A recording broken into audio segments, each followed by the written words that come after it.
Méditation du 24 février. Tu es ce que tu manges. Écoutez-moi bien, alors vous aurez de bonnes choses à manger, vous goûterez des choses délicieuses. Ésaïe 55, verset 2, version Parole de vie. Pendant les vacances, Graciela travaillait dans un cabinet dentaire. Elle nettoyait le laboratoire, répondait aux appels téléphoniques et aidait parfois le dentiste pendant qu'il prenait soin de patients. En observant les enfants et les adolescents qui venaient se faire examiner les dents, Graciela fut surprise de constater que beaucoup d'entre eux avaient des caries.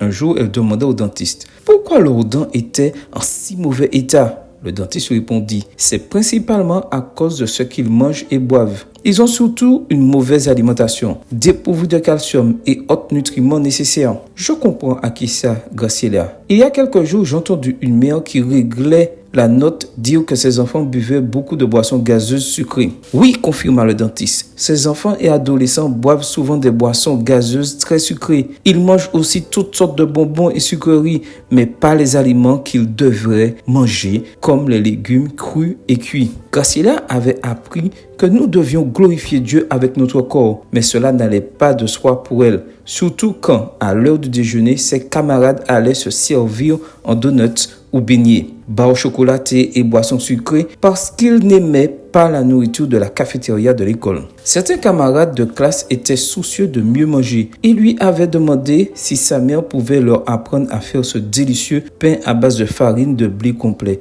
c'est-à-dire de farine non raffinée qu'elle apportait à l'école avec son déjeuner. C'est alors qu'un garçon entra se tenant le visage d'une main. Il dit avec beaucoup de tristesse avoir très mal aux dents. Graciela le fit entrer et le pria de s'installer sur le fauteuil dentaire. Elle avait de la peine pour ce pauvre garçon. Elle regrettait que lui ainsi que d'autres enfants et jeunes n'aient pas appris qu'une bonne attitude vis-à-vis d'une alimentation saine et nutritive signifiait vivre en bonne santé et sans gêne dans le corps. En 1850, le philosophe anthropologue allemand Ludwig Feuerbach a écrit à juste titre « Nous sommes ce que nous mangeons. Et toi, fais-tu attention à ce que tu manges? Appliques-tu dès aujourd'hui ce conseil? Soit donc vous mangez, soit que vous buviez, et quoi que vous fassiez, faites tout pour la gloire de Dieu. » Commence dès aujourd'hui. Amen. Bonne journée à toi et que le Seigneur te bénisse.